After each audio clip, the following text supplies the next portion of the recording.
Mari Reesberg. Over the past several years, I've combined my degrees in acting and somatic psychology to share my sustaining creativity techniques with performers. And now I've decided to share it with a bigger audience that includes you. I believe we are all creative, and this podcast is all about that. I'll be interviewing people from all backgrounds, ages, and creativity experiences to share just how creative we all are. Today, I'll be chatting with Hannah Cole, artist, tax pro, author, and founder of Sunlight Tax. Please enjoy Hannah Cole.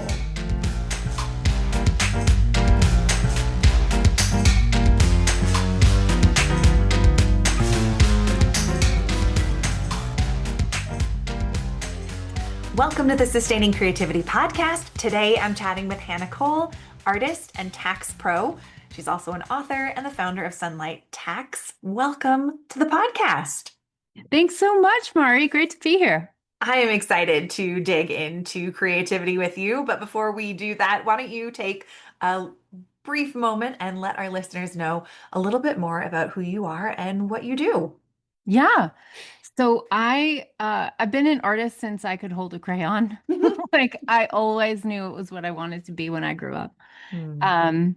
And at this point, I've been a professional painter for 20 plus years. Wow.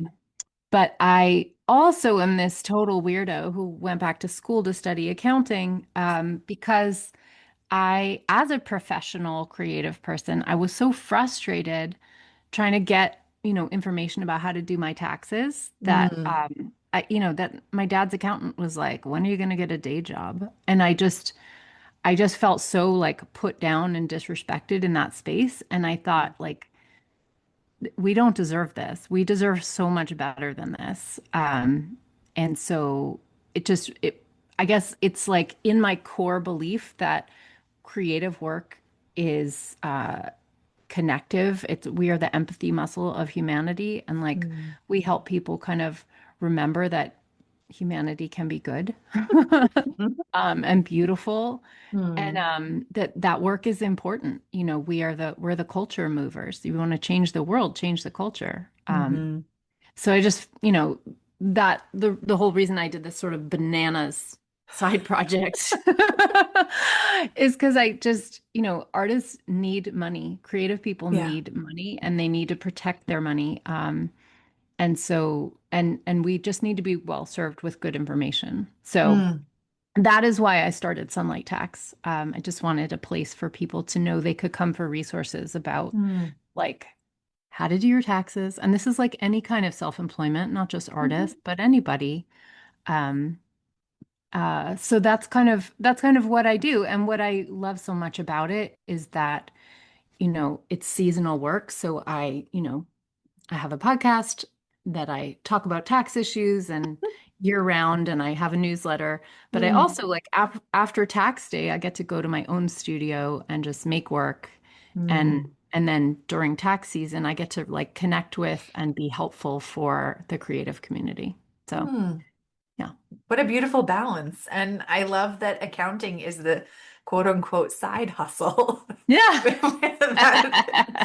So many people would have reversed that. But I think what a wonderful opportunity to show that the creativity doesn't have to be the side hustle. It gets to be the primary piece and support. Yeah. Yeah. I feel that in my bones. I love it. Well, for you, when you think of creativity, what does it mean to you to be creative? Yeah. It's like breathing air to me. I don't think of it as some special hat I put on. I think I almost feel more that it's about being authentic. Like I have a daughter in middle school right now, and there's a lot of like people who are one way with her, love her, enjoy her company when they're outside of school. And then they get into school and then they kind of like threw down all this judgment and they want to distance themselves from her because she's weird, which I say with love. And like that was me too. She's very similar to how I was as a kid. And like I feel like I was very strange kid in middle school that the popular kids didn't like because I was so myself, like Mm. not really interested in like trying to fit somebody else's idea of what people should be. And so Mm. like trying to get into the authentic core, that is to me what creativity is. It's more like trying to get the essence of what's real. Um, and so, I mean, I guess that might be even my orientation as the kind of creative person that I am. I've always loved observational drawing and like Mm. working from life. I feel like I'm seeking truth. So Mm. I don't even know how to answer your question because I just feel like, yeah, I'm just breathing air. I mean, I think you answered it many times over in all of those ways. And I love to hear that authentic core and embracing who you are, who one is at that Mhm. core space and allowing creativity to inform or share that Yeah. authenticity with the world. Yeah. I think a lot of the world teaches us to edit and Mm. and Hmm. kind of restrict and hold ourselves back or even maybe put a mask on Yeah. ourselves. And really truly it's been my lifelong project to get away from that. I was distinctly uninterested in business when I was growing up because I felt like it was a place where you had to only have a really conservative haircut and never have tattoos and fit a certain profile and wear a certain kind of pants. And I just was Hmm. like, I'm not doing that. The great irony is, and I started this business, and the whole reason that it's successful is because I'm just me. Like, because I'm Yes. absolutely not those things. Right, right. I love that. I like what permission to not only give yourself, but other people to show up as their true self. And I can only imagine the freedom or permission of questions people feel comfortable asking you that they may not someone else in this world of finance and accounting. I think that is definitely true. And I Mm. also, just like to the person listening to this podcast, like that is what is so attractive about creative people. I mean, Mm. people want to be around that. They Yeah. recognize there is some kind of vibration that they feel and they're like everybody wants to be their authentic self and people have different, like cultural messages thrown at them. We don't all have the same ones, but like Hmm. I think it's even a buzzword if you read the news and about politics that people are seeking authenticity these days. But Yeah. it is always attractive. And I think, yeah, if creativity means kind of getting to that core, Hmm. then it's good work. It's good Mm. work that people around you are also interested in. Absolutely. Ah, this conversation could go so many directions. I love all of these pieces that have come up. And I'm so curious with being an artist and having the more business piece and interest. Hmm. How do you translate that? I mean, these are two different worlds of language. Hmm. And I know as an artist myself, there was a period in my life where I felt so intimidated by the language of accounting or even trying to understand a budget or a spreadsheet or any of that. So, how do you bridge that gap for people? Yeah, for sure. I mean, I think every profession has its own language that's scary and intimidating to outsiders. Accounting is Mhm. no different. Frankly, art is no different. I mean, artist Yes. statements, when they're terrible, it's because they can't get out of that mode and like speak to Mm. people outside of the art world. Um, I think it's really important to me to never speak like an accountant. Mm. And so and also to just establish culturally, like I am a part of the creative community. Like I'm not Mhm. I am actually also an accountant, but I am very much an artist first. And Yeah. And also, I like to be really transparent that like I've made a lot of really terrible mistakes. And so I'm not coming from a place of judgment. I'm coming from a place of like, why don't you learn from my pain instead of having Mm. to experience it yourself? Mhm. Mhm. Um, I just feel like I want to help give people the shortcut, so Mm. they don't have to go through, the awfulness of feeling shamed by an accountant, of getting behind Mm. on quarterly taxes, on not Mhm. knowing what to deduct. Like these are very solvable problems. And you don't need an accounting degree to know what great deductions you can get. Yeah, but having someone who's forged that path makes it Mhm. a little bit easier, and the Yeah. comfort of having Yeah. someone as a guide through it who understands the ups and downs and hidden nooks and crannies that artists and creatives find themselves in for so many different reasons.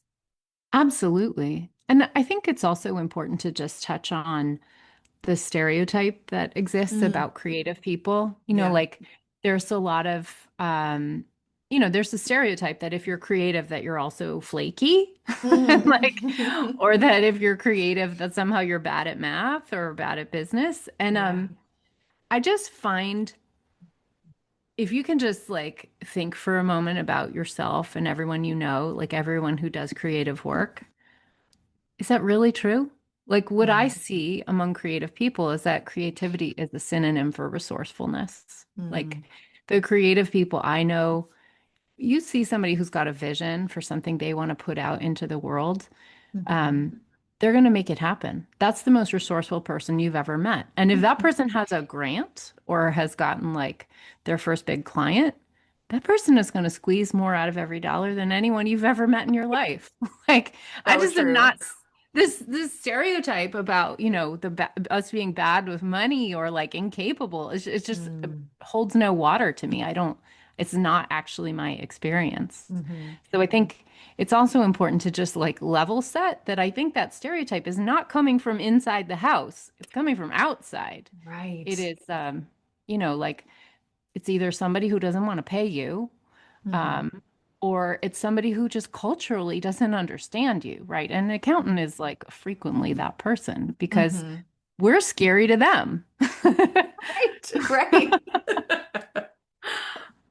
That makes absolute sense. And yeah, the perspective is a nice reminder that a traditional accountant may be very intimidated by the creatives that show up in front of them to figure out how all of their work, it's not going to look the same as other people. And that's, Yeah, yeah. You might be a better dresser than them, and you might mhm. be doing work that makes them feel a little jealous. Mm. Like, Yeah. Right, right. I guess this is kind of two pieces. In the art that you do and the painting, when you bump up against a, a challenge or a block or road, a bump in the road, what do you hmm do to navigate them? And similarly in accounting, when you bump up against challenges, Yeah. how do you navigate them? Is it the same process or do you have different processes? Whew. I think I could probably relate these to each other, but let me speak to the art first. Sure. So, as an artist, I the way that I work is I often have like a theme, and then I'm kind of working and trying to dig into that theme and sort of explore it from every angle and see what I can squeeze out of it. Hmm. So, my work in the last few years has been about how am I going to describe it? It's I don't have a good elevator pitch, but it's I paint weeds. I paint weeds as a symbol because I like, and they're very realistic, like very Mhm. tightly observed. But I like them as a symbol because they feel to me like hope. They're nature Mm. without anybody's permission. They're actually the nature we have not given permission to. Sure. And I just love their resilience, weeds growing in cracks in the sidewalk where it doesn't seem like life could exist. Mm. Um, but whenever I am working on a theme, like often right before a huge breakthrough is the worst time and it's really Mhm. uncomfortable. Like I will just feel itchy and dissatisfied in the studio. I don't feel like anything is working and I'm unhappy with my Mm. work. And it just, I know that something needs to change or I'm about to make a shift. And those experiences used to be terrifying to me. I would think, oh my God, I'm never going to make art again. I'm going to Mm. lose my way. I mean, I really felt in the woods. Mhm. But over time, I have come to realize that that is the sort of process I go through before my work changes. I'm like in the Mm. chrysalis at that point. Mhm. And that good things come on the other side of that. And so Mm. just my life experience, I mean, I graduated from my MFA painting program 21 years ago. So I've been a professional for a long time.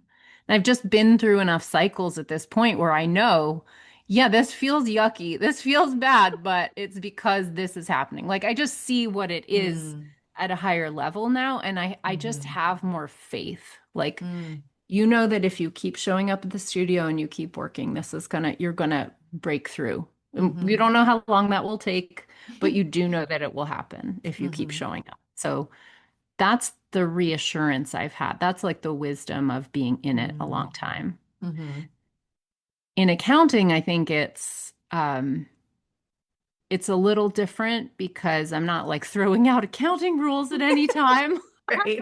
Just like the framework is pretty strict and tax law changes every year, and I do have to keep up with that. Mhm. Although I frankly enjoy it.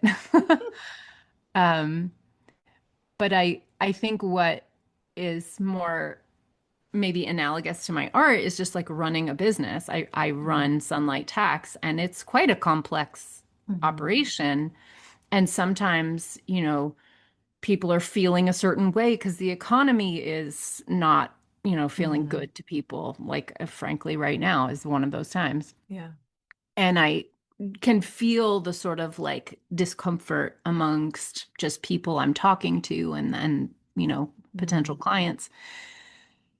And it often will force a change in my business. I have to Mm. change the way that I talk to people about it. I have to change the way that I give reassurance because people's worries are different.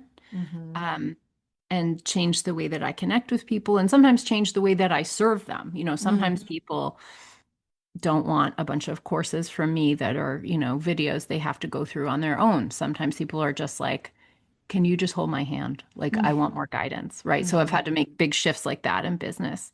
So I think that the similarity is that over time, the wisdom that comes from that is like, I am capable of making the change. I Mm. just have to have a little trust that if I listen well, Yeah. if I'm perceiving what the world is telling me about this, I'm going to make the appropriate change. Mhm.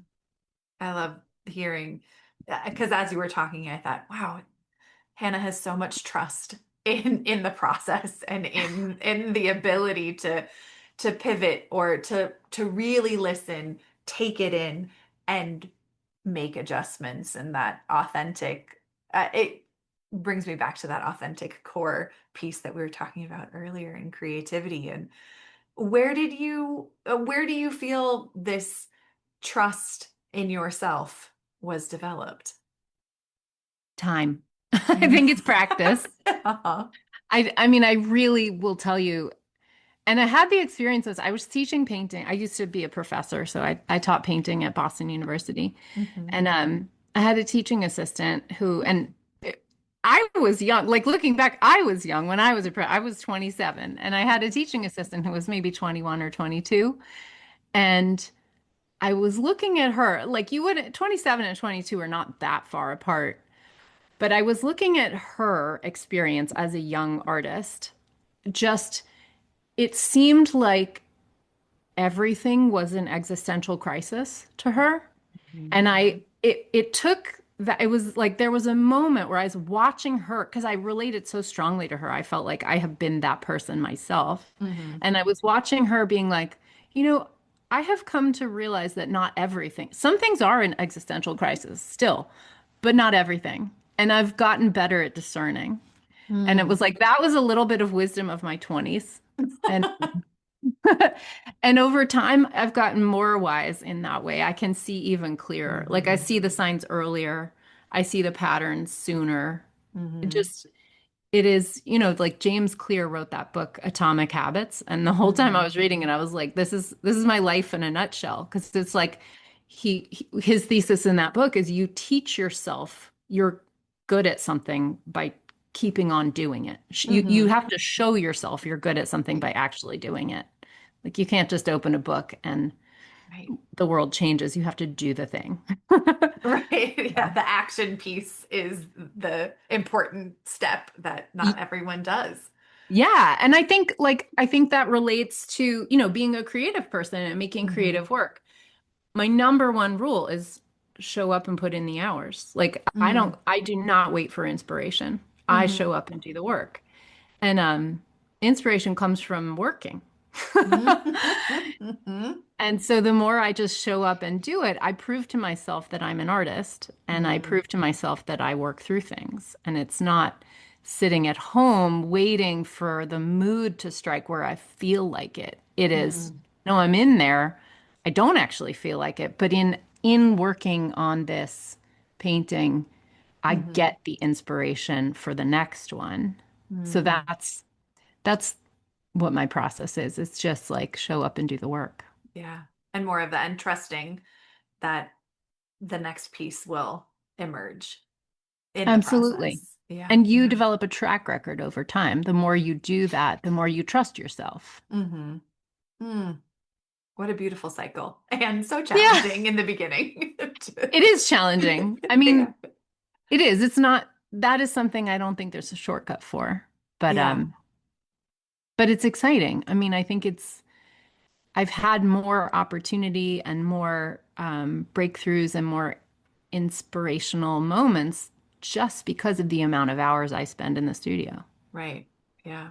I'm curious, you know, knowing that tax season is a season, Mhm. how do you balance time and painting and taxes and that for yourself? Is everything happening simultaneously, or are there like distinct times of the year where you're like, my painting is not happening in the same way that it does post tax season? Yeah, I don't have a brain that can flip back and forth. Like I am Mm. all in, kind of like a deep worker. And Hmm. so I don't switch back and forth at all. I don't try to do tax work and then go spend a couple hours in the evening in the studio. I do not do that. I go all in. I am like 100% like learning about the new tax law and like writing about, writing articles for creative businesses about how to manage Hmm. their taxes. I'm just like all in. Mm. And then April 15th, I shut the door and I go to my studio. So I like do one thing. I'm not switching back and forth. Okay. That is how I manage. And even within that, like that's the theoretical cycle. Even within that, things come up where I might altogether like go one direction and leave the other. I mean, Hmm.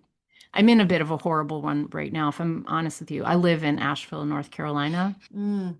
And in late September 2024, Hurricane Helene destroyed my studio. So Mm. I lost 20 years of work. I lost Wow. all of my art and Mm. tools, and I'm not recovered. I Yeah. don't have a studio right now. So Mm. last summer, I had a book deal and I had no studio and the mental load of trying to deal with like just the emotional baggage of the Hmm. magnitude of loss I've experienced, I am still working through. I have no answers for you. Yeah. I was just like, I'm going to write my book. I'm not even Mm. going to look at the art. I'm just going to Hmm. write the best book about how to do your taxes that I can Hmm. do. And so Mm. it was avoidance in a way, um, because I couldn't deal. And Sure. I think of my body, like I've heard you ask other guests this question of like, how does it feel in your body? But I was just trying to like respect what my body needed. And I Hmm. was noticing that after such a traumatic loss, my body, my emotions were doing avoidance. And Mm. so I just thought, I think there's a reason, and I'm just Mhm. gonna go all in on taxes. Mhm. And when next year I will promote Mhm. my book, I will talk about my book, I will try and get that out in the world. That is a vision I've had for a long time and I really want. I'm going to focus on that. Yeah. And then when when I close the next tax season, so like a full 18 months later, then I will go look for a studio and I will open that Pandora's box of the feelings of losing 20 years of work. Mm. So I haven't crossed that bridge yet. That's okay. But thank you for that kind of glimpse into the experience and life that you're navigating. And that is what a profound change that was so out of your control to Yeah, to to be thrust upon you and now have to sift through all of the wreckage slash yeah. emotion. Yeah. Yeah. I mean, I'm sure you know more about grief than I do, but I had a bit of a trial by fire. Yeah. And I just feel like the feelings about it have been so intense that my body is actually protecting me from them. And I've Yes. just decided to listen. I'm just Good for actually you. going with it. That's so important. Listen to your body. And there's wisdom in that also to Yeah. really trust, coming back to that trust piece of like just trusting that this is what it is right now and Hmm. we Yeah. don't have to like it and we can still Yeah. trust it. Yeah. Yeah. Yeah. Well, I'm so curious having brought up that what it feels like in your body, but when it comes to creativity, what does your body feel like when you embrace creativity? Mm. It's such a beautiful question. Do you get a huge range of answers on this? I do. I really Oh, do. I love it. Um, well, it feels great. Um, I think like flow is a Mm, good description of what it is. Like I lose all relationship with time. mhm. Not great for my schedule, but very great for my soul. Yeah.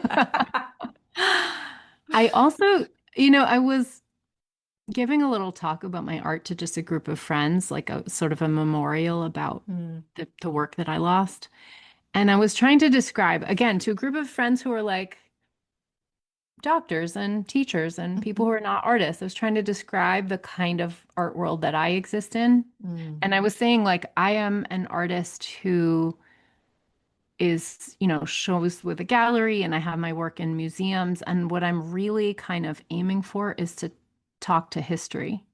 And mm, like, I want to connect into that like flow that's been happening over millennia and hopefully will continue millennia more, mhm, where I'm just like, I literally feel when I am in flow in my studio, I feel like I am speaking to every painter who's ever painted. Like mm, me and Leonardo da Vinci, who invented oil painting, like we're mhm, having a conversation. mm, I just kind of feel like time.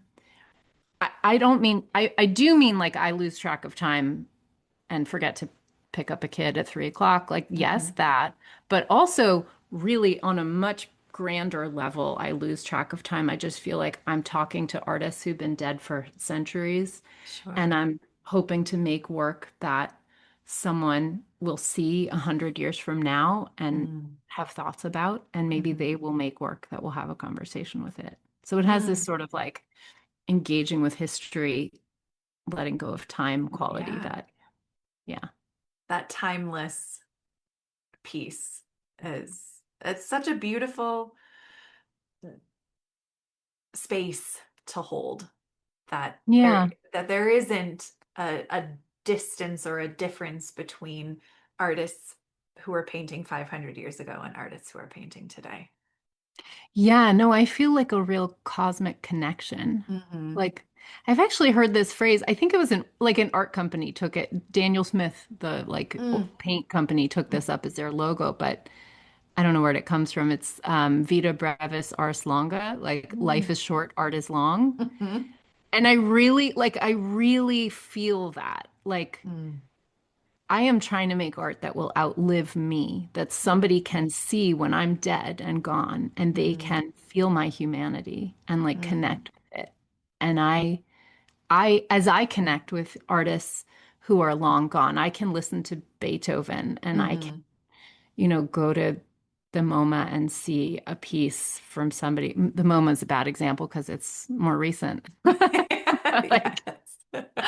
I can go see an Etruscan sarcophagus lid and like look Sure. at that couple on it and think about lying on the couch with my partner. Like, Mm, mhm, and just like the universal human experience of love. And mm. I don't know, there's something just I feel like I'm plugging into the matrix, like I'm plugging into universal humanity. Absolutely. I can feel that and relate to it and believe in it. So thank you so much for sharing all of these and your authentic core with me and my listeners today. If people Thank want to learn more about the work you have out in the world, how could they go about doing that? Yeah, I love this. Well, sunlighttax.com is my website. It is the hub for everything. So you can find more about my, program that has accountability called Money Boot Camp that helps set up a creative business for Mm, taxes. Um, the book that I wrote while I was not dealing with my grief is called Taxes for Humans. I know that mm. this is a podcast and you can't see it, but it's Here it very is. warm. It's It's a beautiful. warm It book. is. I love the colors. Yeah. It looks like a sunrise on Mm, purpose. And that book is really like the ultimate nothing held back. Here's how to mm, do your taxes, and even some stuff you never thought about that's going to protect you and make you feel so good about it. So, nice. um, and if you get the book through my website, so if you go to sunlighttax.com, click the book tab, I have a bunch of free, some really cool courses that you can get for free when you order the book. And then even more if you also order the workbook. So there's like good goodies there. I love it. Nice. Yeah. Well, I'll Yeah. put links in show notes so people have very easy access.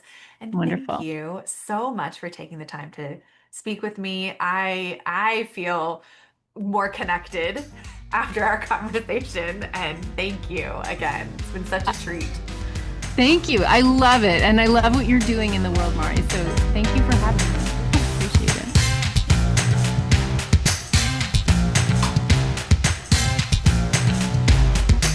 Thanks for listening to the Sustaining Creativity Podcast. We'd love to keep in touch, so follow us on Facebook and Instagram. We are at Sustaining Creativity.